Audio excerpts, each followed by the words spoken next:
You know, I'm right. Nick Durst here with Joe Calabrese. And Joe, I can guarantee you that we are having an awesome guest here today.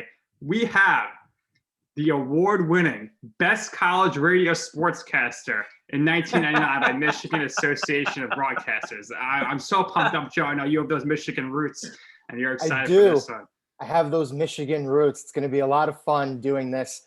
He's currently a sports anchor here for Eyewitness News, Channel 7, ABC in New York. And he was also named after the field that Northwestern plays on. So we're really, really pumped to have him on.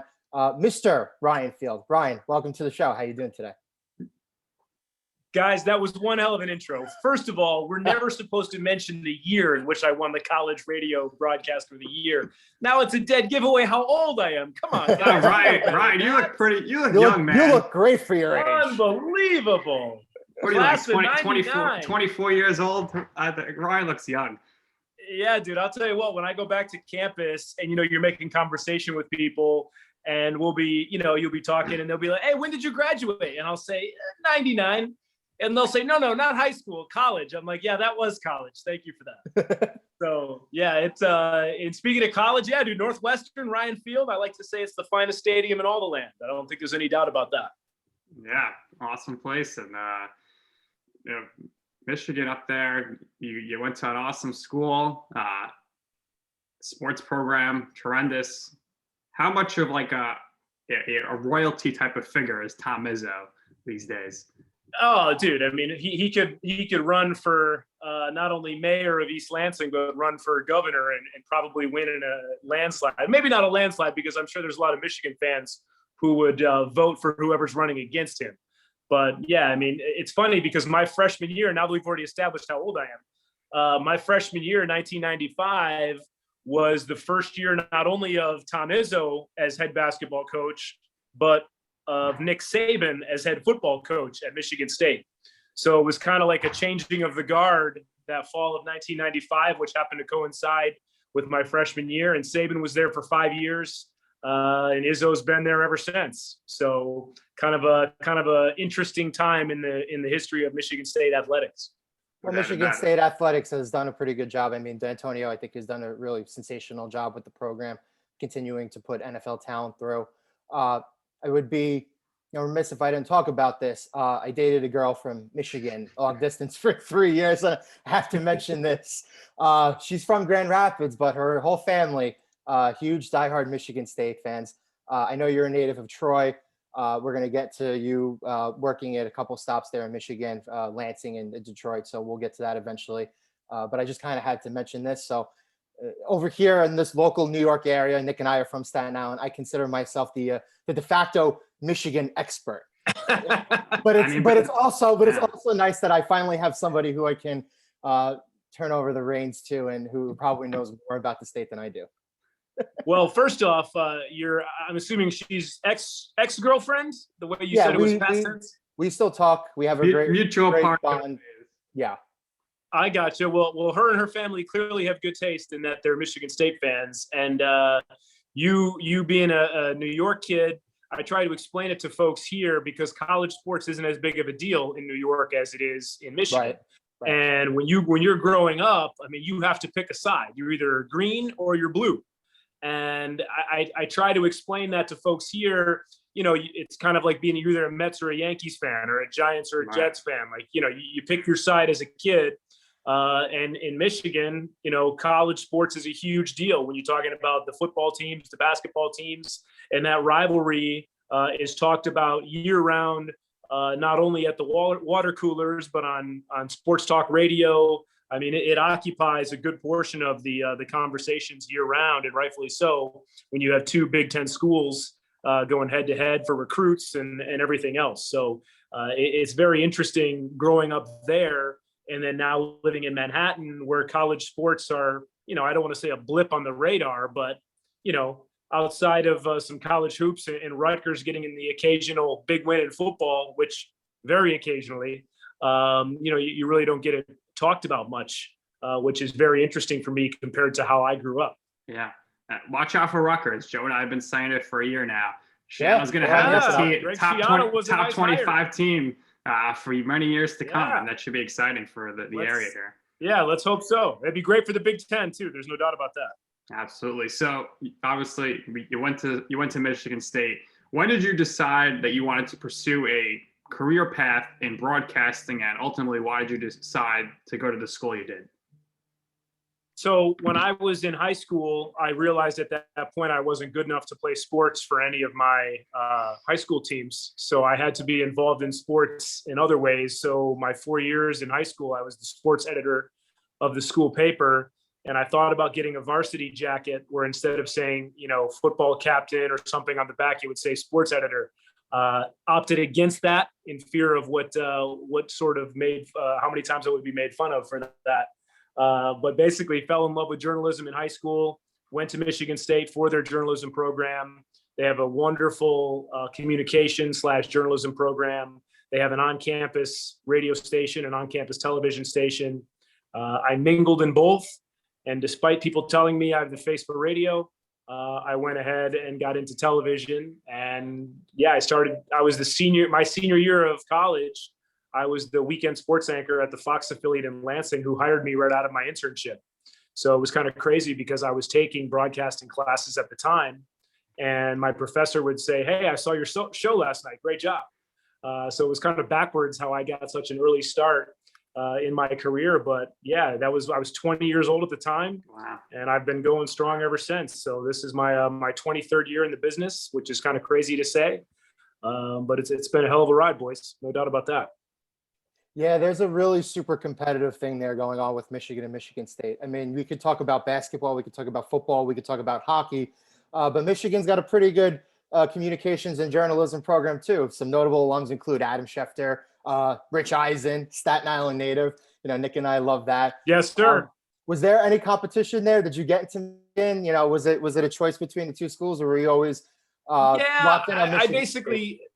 Yeah, I mean, it's basically it came down to, I know those guys graduated from there, but it's interesting because you didn't hear much about the journalism program at Michigan.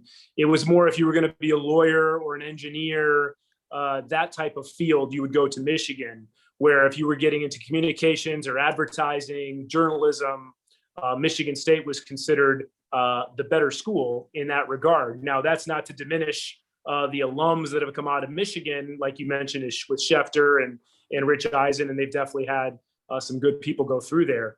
But at the end of the day, I went with my heart, and my heart said to go to Michigan State, and everything worked out the way it was supposed to. And looking back at it, it's nice when you make a big decision like that in your life and you have no regrets looking back at it, and I don't have any regrets. That's great. Just want to say, go Spartans! For the perfect. Yeah. So you got lucky. You were able to get an internship in Lansing immediately. So how did you turn and parlay that internship opportunity into your first job? Yeah, so they hired me right out of my internship. And in fact, my first night as an intern, now Lansing is market 116, and market size is based on viewing area and population, the viewing population. So Lansing, Michigan is not exactly a gigantic town. So that's why it's market 116. By comparison's sake, New York is number 1, LA is number 2, Chicago is number 3, and so on down the line. So when you get into those small markets, they don't have a lot of people working there. So my first night as an intern, the main sports guy called in sick, and I was the only other person in the sports department. So they had me do the sports that night as an intern. And it was my first day on the job, and I did the sports. And my boss called me into her office the next day, and she was like, "That was really impressive." Now, I had learned how to do all those things because I was already in my junior year at Michigan State and had already taken several, communication/journalism classes. So I knew what I was doing. Plus, I'd been working at the campus TV station. So I had already, known enough to put together a 2-minute sportscast. And they were so impressed that was my spring semester, that by that summer, they hired me to be the full-time weekend sports anchor. And then right after I graduated, the main sports guy who called in sick wound up leaving the business altogether. They promoted me to be the main sports anchor, which I was there for a year. And then I got some feelers out in the Fox station in Detroit. liked my work and wanted to bring me down there. So I went from market 116 to, at the time, market 9. So I jumped, what would that be, 107 markets? Yeah. Went to market 9. And I was in Detroit for 13 years before I went to Fox Sports 1 in Los Angeles. Yeah. So it's kind of, and this is what I tell kids all the time, and anybody who's listening to this. I mean, there's so much in life about, being in the right place at the right time, but you also have to kind of make your own luck. And, I was in the right place at the right time, but I had prepared myself for that moment. And thankfully, a few breaks fell my way. And then I was in a position, because I had prepared myself, that I was able to take advantage of that opportunity when it came along. And now, all these years later, I'm sitting here at the #1 market in New York, and it's kind of crazy to think back how the whole thing got started. Yeah, so I definitely want to touch on Detroit, but first, burning question here. We saw people, we're having Ryan on. Everyone's like, you got to ask him, when was he on Price is Right? When did that happen? What was that experience like? You know what, guys? I can tell people that I had dinner in the Oval Office with all the leaders of the free world, and they would be like, okay, that's cool. You tell them you were in the Showcase Showdown on The Price is Right, and people are like, oh my God, tell me everything. Yeah, dude. Long story short, my mom was on the show back in 1979, and I'd been a fan growing up since she was on. We used to watch it. She was a stay-at-home mom, so we used to watch that as I was a kid. And I went out to LA in 2001 to visit a friend of mine, and my mom said, you should go on The Price is Right. And my friend who I was going to go with ended up having to work that day. So I went by myself on the show, and they bring you in groups of 10 in front of the producer, and they'll say, Joe, tell me something about yourself. Nick, tell me something about yourself. And you basically had 10 seconds to sell yourself as to why you should be on the show. And I had told a little white lie, and I had a Michigan State shirt on and said I was still a student at Michigan State because I knew they loved college kids. And I was already I was already a year and a half removed from Michigan State, but they didn't know that. And I went ahead and said that I was a student in East Lansing, and I flew all the way in from Michigan State so I could spin the big wheel. And I saw him making a little note, and they know you're going to get picked, but you don't know you're going to get picked. And sure as hell, when the show starts, I was one of the first 4 people called down to start the show. And this was back in 2001. So it was the OG crew. It was Bob Barker and Rod Roddy and, all the original guys. Wow. I won a trip to Barcelona, I won the big wheel, and then I got all the way to the showcase, and I overbid by $3,000. And 20 years later, that moment still haunts me because that's a once in a lifetime opportunity, boys. And frankly, I choked under pressure. So it's not good. But I went to Barcelona and courtesy of Bob Barker. So it was pretty neat. Right place, right time, but always prepared. That's 2 times already. Always Ryan's prepared. Giving us the lesson.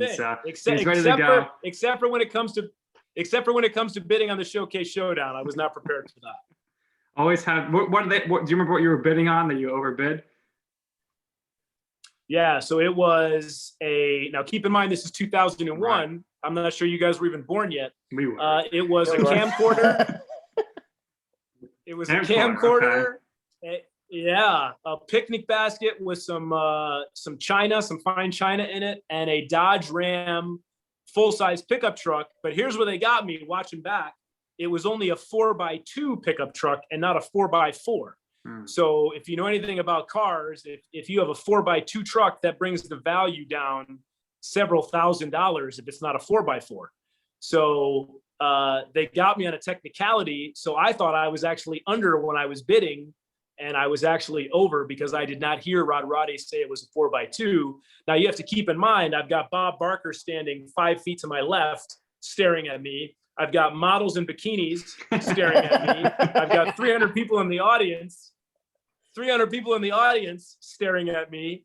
And, it was one of those things where you're not really paying as close attention as you should have. And they got me on a technicality. So I've always wanted to go on and bid $1. I've always loved to appreciate those people. Well, when I was on Contestants Row, I had the last bid. So it was 1, 2, 3, and it was a set of 4 mountain bikes that we were bidding on. And it was 800, 900, and 700, and I bid 901. So I got him on that because The actual retail price was like $1,400 something. And that's how I won to get up on stage. The whole thing is on YouTube. If you guys ever want to watch it, it's worth about 9 minutes of your time. Yeah. And when you're down there, how much are you listening to the audience? When people always like looking at the audience, oh, what do I do? What should I bid on? How much are you listening to them, or are you just like, whatever, tune these people out? It's all me. Yeah, I mean, I'd watched the show enough to know the gist of it. Well, the funny part was because my friend couldn't come, I was there by myself. So instead of showing like, when the contestants on stage, they always show their family or their spouse or their whoever. They were showing like random audience shots for me because I was there by myself. So in hindsight, I'm actually glad I didn't win the showcase because that's when everybody runs on stage. And it just would have been me by myself with like my arm around the models and like waving goodbye to everybody had I won. So at the end of the day, it was kind of a blessing in disguise that I did not win. But to answer your question, you kind of tune out a lot of that stuff because you're trying to focus on what you're trying to do. But yeah, it's pretty crazy to look back at that time, and and people to this day they're still blown away when you tell them that you were on The Price is Right, like it's some mythical land that you visited. It's pretty crazy.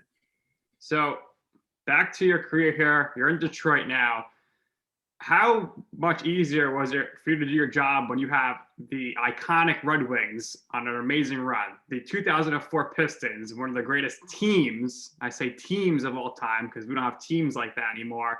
The Tigers are going to the World Series. Twice. Fortunately, the Lions weren't that good. But how much easier is it for you to do your job at that point where you're covering these championship caliber teams each year? Well, it was definitely a big help. And the Lions, as we like to say in Detroit, they've been rebuilding since 1957, which was their last NFL championship. So we've pretty much given up on them a long time ago. But the cool part for me is it was twofold. Not only were the teams good, but these were the teams that I grew up watching as a kid. All right. So I was working for the local, for Fox Sports Detroit, which here in New York is very similar to MSG or Yes Network or SNY. So I was the team reporter, traveling with the Pistons and the Tigers and flying on the team plane, staying at the team hotel. And you talk about like a pinch yourself type thing, because these are all the teams you grew up watching as a kid. And not only are you covering them, but you're covering them at the height of their success.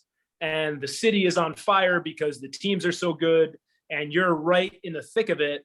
It was just really an incredible stretch, not only in Detroit sports, but for my career, and to be a part of it, to be so up close and right in the middle of all the action was just something, probably the highlight of my career, to be honest with you. Just a very cool run, but it definitely makes it easier, in any sport that you're covering when the team is winning, because people are more apt to talk to you, meaning the athletes. People are, in good moods most of the time. It's easier to cover the teams because of that. So it just makes your life a lot easier all the way around when the teams are winning. But like I said, to have these be the teams that I grew up with as a kid and see them doing big things was just awesome. So during your time as a sportscaster there, we're going to talk about the coaches and the personalities that were there, because the Red Wings won a championship in 2002. Their coach was Scotty Bowman. In 2008, their coach was Mike Babcock. The Pistons, when they won, their coach was Larry Brown. Joe Dumars, I think, was the GM at the time. Yes, sir. Jim Leland was the manager of the Tigers at the time. Yeah. There was a lot of historic, all-time great coaching talent, great management talent there. Who were some of the people there that made your job easier, and who were some of your closest connections to the teams? Yeah, all those guys you just mentioned, in all different personalities too. And you're talking about, coaches that at the top of their game, and frankly, all guys who were at the time anyway, probably some of the best in their sport. Larry Brown's one of the best coaches in basketball of all time. Scotty Bowman, one of the best hockey coaches of all time. I don't know if Jim Leland goes down as one of the all-time greatest managers, but he's certainly in the conversation of maybe top 15 to 20 managers of all time. So when you have all those guys at the top who preach leadership and, coming to work every day with your hard hat and bringing a good attitude, that kind of trickles down not only to the players, but it trickles down to the media as well, because they're treating us with respect. making our lives easier by willing to do interviews and telling us great stories and keeping us engaged with what's going on with the team. It all kind of goes hand in hand, as weird as that is to say. And just to see those guys who were so good in their craft operate up close and watch how they put their imprint on the different teams was just very fascinating, frankly. And definitely something that when you look back and say, wow, I had a chance to be, right in the thick of things with all of these incredible coaches. I mean, not too many people can get a chance to say that. Is there a general consensus among Pistons fans that had they drafted Carmelo Anthony, they would have won multiple championships? Yeah, I mean, there's definitely a consensus about that. But then the counter argument would be, would they have traded for Rasheed Wallace if they had Carmelo Anthony? And I don't know the answer to that question. But you think about the team as constructed, if you take Darko off the team and bring in Carmelo Anthony, I mean, that starting five, the Pistons, to this day, those guys say the best five alive because they felt like they complemented each other so well. And Nick, as you mentioned, like one of the last true teams we've seen in a while, you keep that starting five intact and then you bring Carmelo Anthony, instant offense off the bench. I mean, I already felt like they should have won at least another championship or two based on the fact that they got to 6 straight Eastern Conference Finals, which is unheard of and we may never see again. But that alone, I felt like they should have won at least 1 or 2 more championships. And then you throw Carmelo into the mix, and I think it's easy enough to say that they would have won at least 1 more. And certainly would have been fun to watch how dominant they could have been. But yeah, that was definitely a special time. And the fact, like I said, that I was able to be a part of it is really freaking cool. So I wanted to ask a lot of great historic franchises. Who was your favorite player growing up? Who was my favorite player growing up? Kirk Gibson, probably. Kirk Gibson or Isaiah Thomas. Kirk Gibson went to Michigan State, hit those big home runs in the '84 World Series. A lot of people, if they don't remember back that far, know what he did for the Dodgers. In the what World Series was that? Was that '89? I'm kind of blanking on when that was. 88. Home run. 88. 88. That's right. 88. When he hit it off of Eckersley. And then Isaiah Thomas. Obviously, the Pistons were my favorite team growing up as a kid. Those two guys were probably my heroes, and then right there with them would be Barry Sanders and Steve Yzerman. So I mean, obviously, 4 huge names in the sports pantheon. And the fact that those guys are all, and to this day, remain Detroit legends kind of speaks to not only what they meant to the city of Detroit, but just, what they mean in the pantheon of all-time sports greats. Yeah, great legends there. I personally loved Lidstrom growing up because we share the same first name. So I was like, oh, that's the coolest thing ever. But you know what? I think I think the Jared Goff era is going to be really special. I really think so. Well, look, it can't get any worse. That's the whole thing. I mean, these guys in New York, they're like, oh, imagine being a Jets fan. I'm like, at least you guys have been to AFC championship games in the last 15 Rex years. Ryan, Mark I'm Sanchez. like, I've got 1 playoff win since 1957. And like, people don't understand that until you sit there and really think about the totality of just how bad that they've been. I mean, 1 playoff win in, what is that, 64 years now? I mean, that's just insane how long it's been that they've been so bad. So, Goff is coming in, they're excited about Holmes, the new general manager. The new head coach is a little crazy, as I'm sure you've seen the sound bites. Watch your kneecaps. Talking about chewing guys, biting off people's kneecaps. So yeah, Goff's coming in, but hey, look, the guy's been to the Super Bowl. Yeah. He can clearly get a team there if you surround him with the right pieces. So the hope is that he can at least come in and not be, any worse than it's been there for the last several decades. No doubt about it. Now, 2013, Fox Sports, they said, we're going to go after this here. We are going to launch our own 24/7 sports channel. 2 of them, Fox Sports 1 and 2. Right away, going to compete with ESPN. At that time, CBS Sports Network, I think, was around, but it was not HD. NBC Sports wasn't what it is today. When you're getting approached for this potential role here, this could be career change here. Going national, got to move out of Michigan for the first time. Any hesitation on your end about even pursuing the opportunity, knowing that you're going to have to leave home and you're going to be on a totally different scale here, or it's something that is going to be brand new? Well, it's interesting how you phrase that, because all of those thoughts kind of went into my decision. And as you can tell by how passionately I speak about Detroit sports and the job that I had traveling with the team, I mean, I always said it would take an incredibly special opportunity to pull me away from that. And, because I was working with Fox Sports in Detroit, when this opportunity came about, when they were launching Fox Sports 1, they gave all Fox Sports employees around the country the first crack at getting a job with the new network. So I had my bosses call the powers that be in LA, put in a good word for me. March of 2013, I was on a plane out there to LA for an interview. They brought me back a month later, April 2013, for an audition. And I found out in May of 2013 that I had gotten the job. And a month later, I was moving to LA. And as a kid growing up in Michigan who had spent the first 35 years of his life in Michigan, it was kind of like a been there, done that. I mean, I had seen my teams do so well. I saw the Pistons win a championship, the Red Wings, Tigers get to 2 World Series. I was part of all the coverage. And then when it got to the point where this opportunity came along, not only to start something from the ground up, a national network, Fox's answer to ESPN, but a chance to move to Los Angeles, after dealing with snow and everything growing up as a kid, I was like, sign me up. How was that first winter in LA and talking to your family back home? Let me tell you what, I could not post enough pictures of me being at the beach every day from December through March. I think I lost a lot of followers on Twitter and Facebook, but it was worth every post.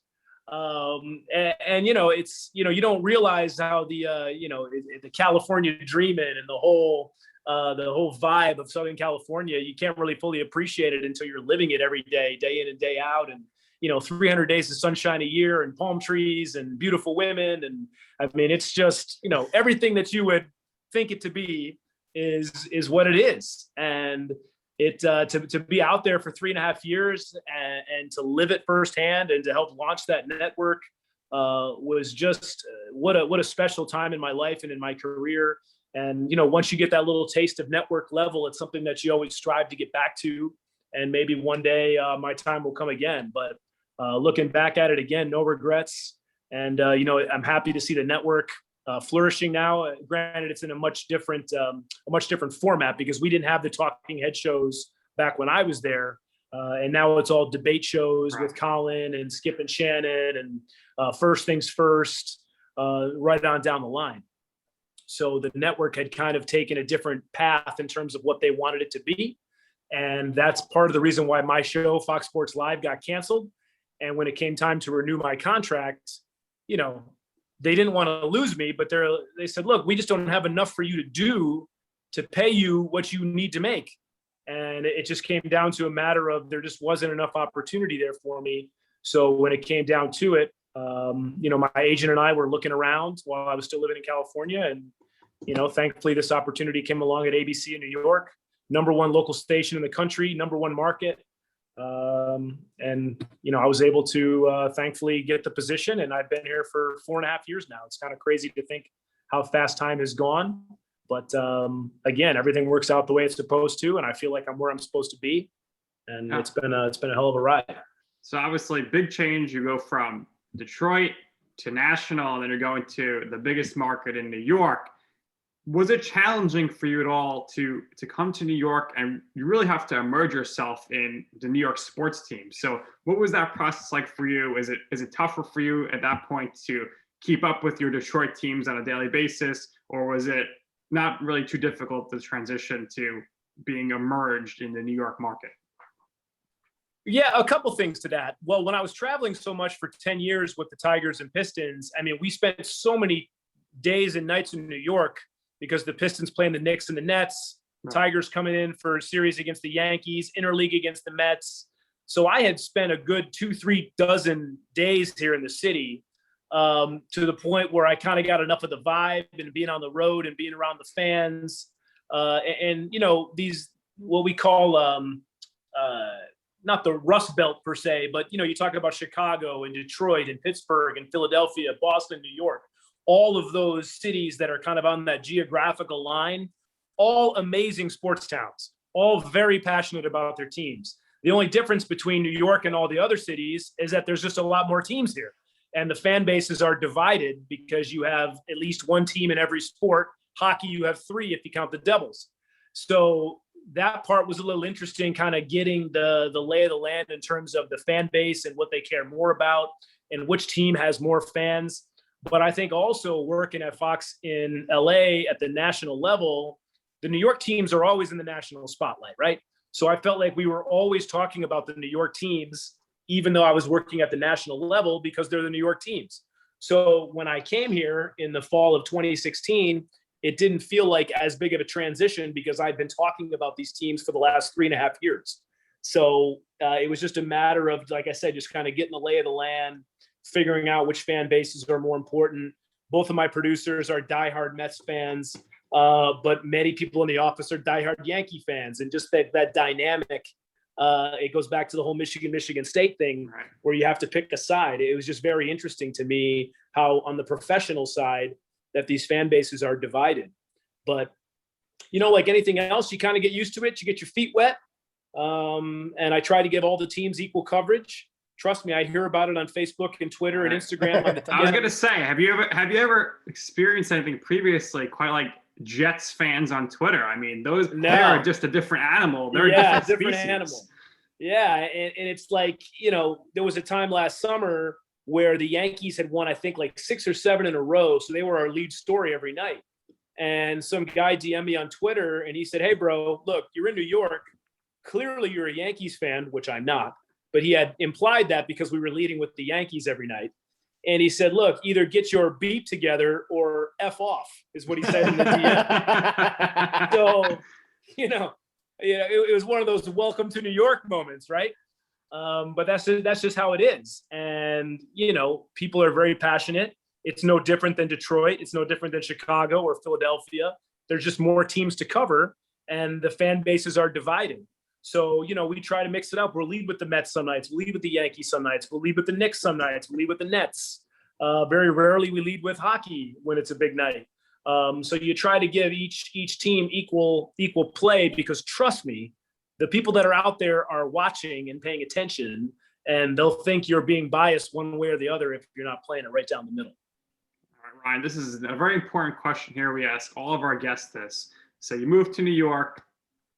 What's your take on the pizza here in New York? I knew that. Is it unlike anything else? We always ask people their favorite pizza places. I mean, obviously you were traveling here a few times per year covering the teams, but you know, when you get here to just say like, I'm gonna eat pizza so much.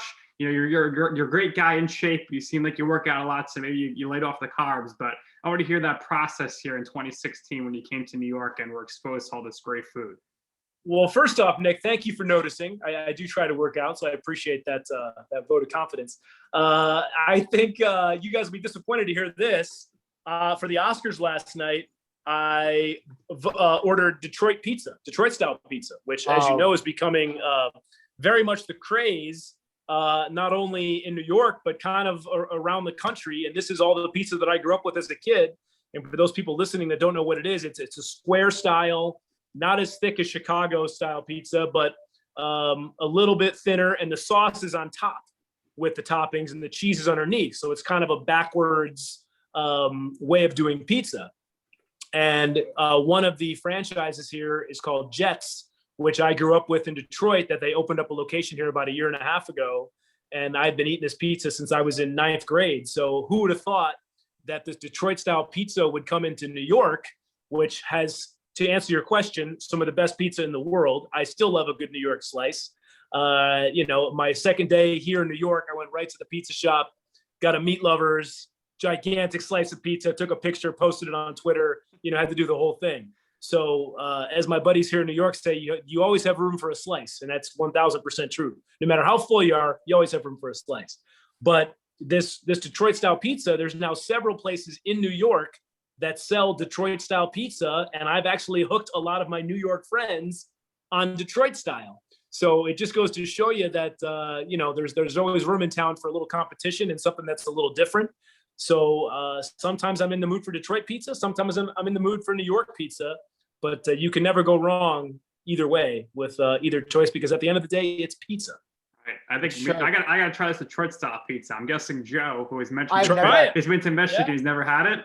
I've never had it. I've had Wow. Chicago style. I've had Chicago deep dish style, but I've never had Detroit style. Now, That's Pizza something Hut to- has Detroit style right now, but don't do the Pizza Hut Detroit style. Do No, do one. it's There's a cheap. place in New York called Jets. There's a couple other places in town that have Detroit style, real crispy crusts. And anybody that I've introduced it to, they've not been disappointed. So I think you'll like it. Listen, good pizza is good pizza. I don't care where I get it. I agree, 1000%. Nice you brought some Michigan here to New York. That's great. I want to go back a little bit because you mentioned before that you had an agent, and Nick and I asked this question to a lot of people that we have on. There are two trains of thought here, right? You do it on your own. You speak on your behalf. You know, a lot of people are comfortable and confident in their abilities to be able to do that. But a lot of people do end up hiring an agent, and that agent kind of helps them along the way. It's much easier for the agent to seek out opportunities and kind of coordinate with you. So again, two trains of thought. How instrumental has having an agent been for you? When did you hire your agent? And did any of these opportunities that came about, whether it was FS1 in LA or whether it was ABC here in New York, did your agent help you in regard to opening up those avenues for you? Well, my situation's unique because my first job in Lansing, I got on my own through my internship. I had made connections in Detroit, and they reached out to me, and I got the job at Fox 2 in Detroit for 3 years. And then the bosses at Fox Sports Detroit reached out to me while I was at Fox 2 in Detroit, which is the local Fox affiliate. They brought me in. I was there for 10 years. And then I got the job at FS1 because of the connection through Fox when my bosses at Fox Sports Detroit called the bosses at FS1, and that's how I got that job. So, you know, it normally doesn't work like that. And I always tell people that when you want to get into a top 30 market, top 20 market, at that point in your career, you need to have an agent because most of the time, that's what's required just because of their connections. They can get your tape seen, they can get you in for an interview. So that's usually the advice I give to people when you're ready to enter the bigger markets, hire an agent, because otherwise it's not worth paying them the commission, especially when you're not making nearly as much money. So I hired my agent. I actually had one right before I went to Fox Sports 1. And because I got the job on my own, I didn't have to pay my agent a penny. All I did was pay him a fee to negotiate the contract for me. So it was a one-time fee. And then I was free and clear of having to pay any commission. But having an agent was instrumental when things kind of went south at Fox Sports 1 because of the change of direction in the network, that she was able to go ahead at that point and put feelers out all over the country, all the big markets, and was pivotal in helping me land this job here in New York. So it goes both ways. And I say that because is it possible to get a job without having an agent? Yes, as I've proven. But for the most part, I would say 90 to 95% of the time, you would need an agent when you're going to a big network or a big city, big market, or when you're trying to get to the network level. An agent is very much pivotal in making that happen. Ryan Field, you know he's right. Ryan, thank you for joining us. We really appreciate it. We had a lot of fun doing this. Hopefully we have you on again in the near future. We could talk about more things, maybe some more things from Michigan. That'd be really great. But what we do here is we always give our guests the last word. So if there's anything else you would like to share, if there's anything else you would like to promote, you know, by all means, go ahead. The floor is yours. Thanks again for doing this. We really appreciate it. Anytime, guys. Look, all I want you to do is just try a slice of Detroit pizza. That's all I want you to try. And we're gonna get these New York guys also falling in love with Detroit style pizza. I just want you guys to broaden your horizons a little bit. That's all we're looking to do. And you know, most importantly for you guys is to continue to have continued happiness and health, and continue to have good luck in your career. And, you know, hopefully the worst is behind us with all this pandemic nonsense and everything going on. So hopefully there's better and brighter days ahead. And I can't thank you guys enough for having me on today. Thank you, Ryan. It's been a pleasure. Make sure you're checking out Ryan if you're in New York, 6 p.m. and 11 p.m., doing the sports anchoring on ABC, of course. And this has been an excellent episode here so far. Our special guest, Ryan Field, for my co-host, Joe Calabrese. I am Nick Durst, and this has been You Know I'm Right.